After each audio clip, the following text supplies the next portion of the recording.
Good morning students. Today we are going to revise our next topic, that is chemical properties of metal.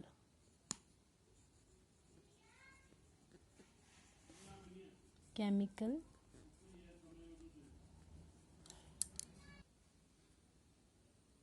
properties of metal. Chemical properties मतलब कि जो उसकी internal composition है और उसके जो chemical, वो कौन कौन सी केमिकल रिएक्शन में पार्टिसिपेट कर रहे हैं. अब जो केमिकल प्रॉपर्टीज़ होती है मेटल की, वो किस पे डिपेंड करती है? उसके वैलेंस इलेक्ट्रॉन्स पे. किसी भी एटम की जो केमिकल प्रॉपर्टीज़ हैं वो उसमें उसके वैलेंस इलेक्ट्रॉन्स पे डिपेंड करती है. अब हमें पता है कि मेटल्स के आउटर मोस्ट शेल में 1, 2 और 3 इलेक्ट्रॉन प्रेजेंट होते हैं. ठीक है, outermost shell is known as valence shell electron that contain electrons. Valence electrons क्या होते हैं? outer most shell of an atom which contain electron are known as valence electrons. So metals contain 1, 2 or 3 electrons in their outermost shell and the chemical properties depend upon these electrons, that is valence electrons. ठीक है. अब जैसे sodium की हम बात करें, sodium हमें पता है दैट इज सोडियम का जो एटॉमिक नंबर है that is 11 and what is it electronic configuration 2, 8, 1. अगर ये एक इलेक्ट्रॉन को लूज कर दे तो इसकी जो कन्फिगरेशन है वो स्टेबल हो जाएगी. किसी भी एटम की कन्फिगरेशन को स्टेबल करने के लिए उसके आउटर मोस्ट शेल में कितने इलेक्ट्रॉन होने चाहिए? मैक्सिमम 8, तब वो स्टेबल होगा. ठीक है, उसी को हम क्या बोलते हैं? 8 को ही हम क्या बोलते हैं? ऑक्टेट बोलते हैं. ठीक है. अब ये अगर 1 इलेक्ट्रॉन को अगर लूज करता है तो इसकी कन्फिगरेशन स्टेबल हो जाएगी. तो इसलिए अपनी स्टेबिलिटी को गेन करने के लिए एक इलेक्ट्रॉन को ये क्या कर देता है? लूज कर देता है और ये क्या बन जाता है? Na पॉजिटिव, और ये एक इलेक्ट्रॉन को लूज कर देता है. ठीक है. सेम जो है अगर मैग्नीशियम की हम बात करें, जो एटॉमिक नंबर है मैग्नीशियम का that is 12 and electronic configuration is 2, 8, 2. So outer most electrons कितने हैं इसमें? मतलब वैलेंस शेल में 2 इलेक्ट्रॉन्स है, so it will lose 2 electron to become stable. अगर ये 2 इलेक्ट्रॉन्स को लूज कर दे तो यहाँ पे इसका ऑक्टेट कंप्लीट हो जाएगा and it become 2 electron lose करे इसमें Mg2 पॉजिटिव. जैसे हम जो बॉन्डिंग बनाते थे, तुमने 9th में भी ये किया है, जो बॉन्डिंग बनाते हैं कंपाउंड्स जो बनते हैं, जैसे MgCl2 की बात करें तो उस पर 2 पॉजिटिव क्यों आता है? क्योंकि वो जो करता है, जैसे MgCl2 ही बनता है मैग्नीशियम क्लोराइड. अब Cl2 जो है Mg पे 2 पॉजिटिव चार्ज आता है, वही क्रिस क्रॉस करते हैं ना हम ऐसे. ठीक है, क्योंकि Mg पे जो है वो 2 पॉजिटिव आता है और Cl पे नेगेटिव 1, तो ये क्रिस क्रॉस करेंगे MgCl2. तो ये 2 इलेक्ट्रॉन जो इसको डोनेट करेगा, 2 क्लोरीन एटम को डोनेट करेगा और MgCl2 बनाएगा और यहाँ पे 2 पॉजिटिव चार्ज आ जाएगा. ठीक है. सेम एल्यूमिनियम की बात करें तो वो 3 इलेक्ट्रॉन्स को लूज करता है. ठीक है.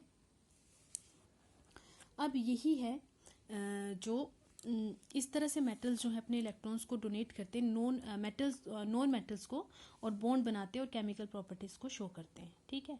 अब देखो जो हाइड्रोजन है, hydrogen is placed in the, कहाँ पे उसको एक तो रिएक्टिविटी सीरीज में प्लेस दिया गया है और ऊपर से इसको मेटल्स के साथ जो है रखा गया है, but it shows maximum properties of non metal. ठीक है. हाइड्रोजन जो है नॉन मेटल है but it is placed in metal as well as in reactivity series. क्यों? बिकॉज हाइड्रोजन जो है that is electropositive. Maximum जो नॉन मेटल्स होती हैं they are electronegative. Non metals जो होती हैं they are electronegative, but hydrogen show electropositive behaviour like metals because it lose it's 1 electron because it is unstable. 1 electron है इसके पास, तो वो अगर जब तक उसके पास जो ये के शेल में होता है ना इलेक्ट्रॉन इसके प्रेजेंट, के शेल में प्रेजेंट है, और के शेल की मैक्सिमम एबिलिटी जो है वो 2 इलेक्ट्रॉन्स की है. तो के शेल में प्रेजेंट है तो 2 इलेक्ट्रॉन्स की एबिलिटी है और है इसके पास 1 इलेक्ट्रॉन, सो ये लूज कर देता है और H पॉजिटिव साइन इस पे आ जाता है और ये इलेक्ट्रो पॉजिटिव है. इसलिए इलेक्ट्रो पॉजिटिव नेचर होने की वजह से इसको रिएक्टिविटी सीरीज में प्लेस दिया गया है. ठीक है. अब देखो केमिकल प्रॉपर्टीज में हम इसके रिएक्शन पढ़ेंगे. ठीक है. एक ही डिस्कस रिएक्शंस किस किस के साथ है, मैंने ऐसे अब करवाने नहीं है तुम्हें, मैंने ऑलरेडी बहुत बार करवा दी हैं. Reaction with oxygen. ठीक है. ऑक्सीजन के साथ क्या बनता है? हमारे पास ऑक्साइड्स बनते हैं and moreover these oxides are basic in nature. ठीक है। बेसिक नेचर को हम कैसे आइडेंटिफाई करते हैं, अगर हम इन ऑक्साइड्स को, फॉर एग्जांपल अगर हम Na2O को, ये ऑक्साइड बन गया, जैसे सोडियम जो है जब ऑक्सीजन के साथ कंबाइन करेगा हमारे पास Na2O बन गया। जब Na2O को हम वाटर में डिजोल्व करेंगे it will form base, it means this is basic in nature. अगर this is and moreover this is alkali, ठीक है। हमारे पास दो टाइप के रिएक्शन थे, एक एल्कली बनते हैं और एक बेसिस बनते हैं, ठीक है। ये जो है दीज आर सोल्यूबल, मतलब सोल्यूबल एंड इनसोल्यूबल की जो कंपाउंड्स की फॉर्मेशन होती है। These are soluble the metals which are present at the top of the reactivity series, they readily dissolve in water and form soluble bases, मतलब alkalis की formation होती है। And जैसे जैसे हम नीचे आ जाते हैं रिएक्टिविटी सीरीज में, उनकी सोल्यूबिलिटी जो है वो डिक्रीज करती जाती है और यहाँ पे इनसोल्यूबल प्रेसिपिटेट बन जाते हैं हमारे पास। जैसे मैग्नीशियम की बात करें, मैग्नीशियम प्लस H2O क्या बन जाएगा, यहाँ पे बनेगा हमारे पास बेस, बट वो एल्कली नहीं होगा, ठीक है। All alkalis are bases but all bases are not alkalis, because alkalis जो होती हैं they are soluble in water, but all bases are not compulsory that they should dissolve in water, ठीक है। तो एक ये हमने ये करना है, इसको वाटर में डिजोल्व करना है। सेकेंड, अगर हम इन ऑक्साइड्स का एसिड्स के साथ रिएक्शन करें, जैसे HCl के साथ रिएक्ट करेंगे, they will form salt and water. ये कौन सा रिएक्शन होता है, this is neutralisation reaction. It means ये यहाँ पे बेस की तरह एक्ट कर रहा है और यहाँ पे ये न्यूट्रलाइजेशन रिएक्शन को शो कर रहा है, ठीक है। That's why these are basic in nature. उसके बाद मैंने तुम्हें एक वाटर के साथ रिएक्शन करवाया, वाटर का सॉरी मेटल्स का, ये रिएक्टिविटी सीरीज के अकॉर्डिंग करवाया है, जिससे सोडियम और पोटेशियम जो है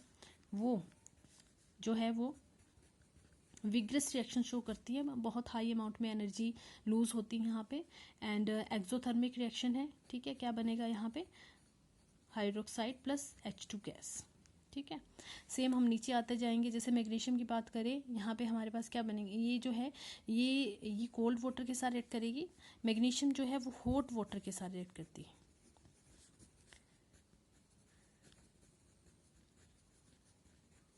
बाकी सेम बनेगा हमारे पास। देखो सोडियम और पोटेशियम जो है they are very reactive metals, यहाँ पे विग्रस रिएक्शन होगा, एक्सोथर्मिक रिएक्शन।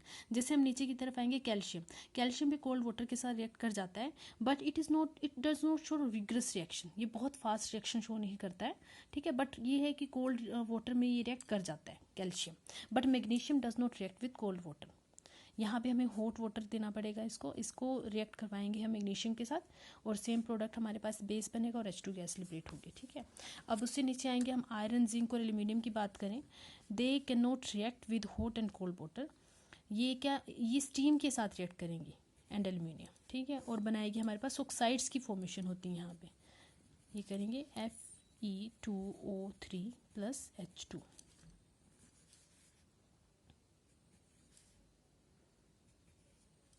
ठीक है। इस तरह से बैलेंस इक्वेशन लिखनी है। और उसके बाद हम और नीचे आ जाएं, अगर उसकी बात करें हम कॉपर की और सिल्वर की, गोल्ड की, दे does not react with water at all, चाहे वो कोल्ड हो, चाहे हॉट हो या फिर स्टीम हो, ठीक है। और उसके बाद नेक्स्ट रिएक्शन हमारे पास है हाइड्रोजन, हाइड्राइड्स की फॉर्मेशन होगी, ठीक है। और उसके बाद जो है हमारे पास रिएक्शन है एसिड्स के साथ मेटल के, ये मैंने तुम्हें लास्ट चैप्टर में भी करवाए हैं। यहाँ पे हमारे पास मेटल और एसिड जब रिएक्ट करते हैं, salt plus H2 gas release होती है, और जब मेटेलिक कार्बोनेट के साथ रिएक्ट करवाते हैं तब carbon dioxide as well as H2 gas जो है वो रिलीज होती है। So these are chemical properties of metal. अब मैंने एक आयनिक प्रॉपर्टीज तुम्हें करवानी है, एंड फ्राइडे को जो है तुम्हारा, वैसे मैंने तुम्हें ऑलरेडी करवा दिया है ये, तो फ्राइडे को तुम्हारा टेस्ट होगा एट 7 PM इवनिंग में। So be ready for test, and it is compulsory for all students to attend the test. Okay students, goodbye and have a good day for all.